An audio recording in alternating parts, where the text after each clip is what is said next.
Joseph விஜயனுடைய நல்லாசியோடு தமிழக வெற்றி கழகத்துடைய பொதுச் செயலாளரும் தமிழகத்துடைய அமைச்சருமான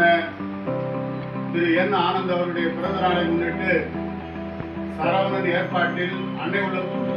நம்பேட்சி ஏற்பாட்டில் அன்னை உள்ளம் முதியோர்களுக்கு மதிய உணவு வழங்க ஏற்பாடு செய்திருக்கிறார்கள். பிறந்த நாள் காணுகின்ற மாண்புமிகு தமிழக அமைச்சர் திரு என் ஆனந்த் அவர்களுக்கு பிறந்த நாள் வாழ்த்துக்கள். அமைச்சர் என் ஆனந்த் அவர்கள் வாழ்க்கையில் எல்லா வளமும் பெற்று சீரோடும் சிறப்போடும் பேரோடும் புகழோடும் நோய் நொடி இல்லாத பெருவாழ்வும் பொருளாதாரம் குடும்பத்தில் நிம்மதி மகிழ்ச்சி நிலைத்து நீடித்து எப்படி இன்றைக்கு ஜோசப் விஜய் அவர்கள் தமிழகத்தின் முதலமைச்சராக பொறுப்பேற்று அடித்தட்டு மக்களின் வளர்ச்சிக்காகவும் அவரது வாழ்க்கையின் உயர்வுக்காகவும் உழைத்துக் கொண்டிருக்கிறாரோ அவருக்கு ஆரம்ப காலத்தில் இருந்து துணையாக இருக்கின்ற மரியாதைக்குரிய ஆனந்த் அவர்கள் இன்றைக்கும் தொடர்ந்து துணை நின்று அவருடைய பிறந்த நாளை பொறுத்தவரை ஜோசப் விஜய் அவர்கள் மிகவும் மகிழ்ச்சியோடு இந்த பிறந்த நாளை வாழ்க்கக்கூடிய ஒரு பிறந்த நாளாக விளங்கிக் கொண்டிருக்கிறது. எந்த அளவுக்கு மரியாதைக்குரிய மாண்புமிகு முதலமைச்சர் ஜோசப் விஜய் அவர்கள் எண்ணியதை நிறைவேற்றி காட்டினாரோ நான் நிச்சயமாக தமிழகத்தின் முதலமைச்சராக வந்து காட்டுவேன் என்று சொன்னதை நிறைவேற்றி காட்டி இன்றைக்கு தமிழகத்தின் முதலமைச்சராக மக்கள் ஆதரவோடு வெற்றி பெற்று ஆட்சி அமைந்திருக்கிறார். இந்த ஆட்சி நல்லாட்சியாக நீடித்து நிலைத்து இன்னும் 10 ஆண்டுகளுக்கு தொடர்ந்து விஜய் தான் முதலமைச்சர் என்று சொல்லக்கூடிய அளவுக்கு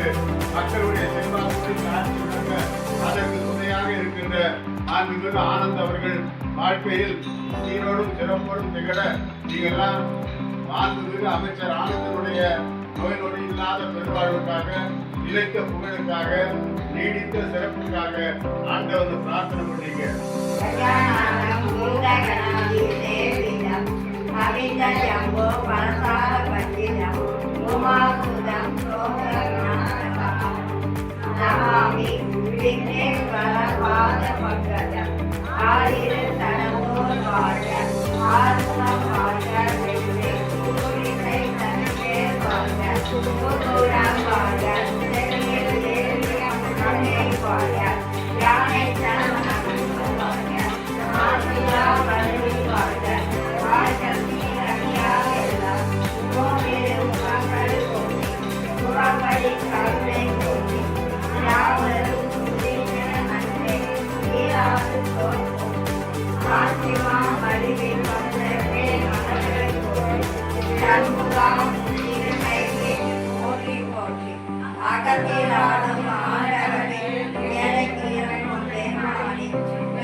ஆனந்தன் அவர்களுடைய பிறந்த நாளுக்காக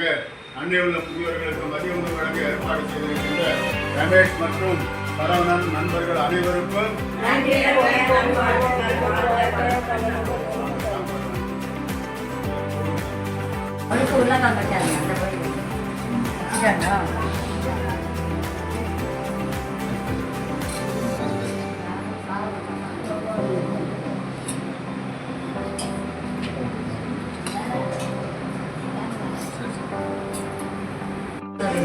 கொஞ்சமா வைங்க.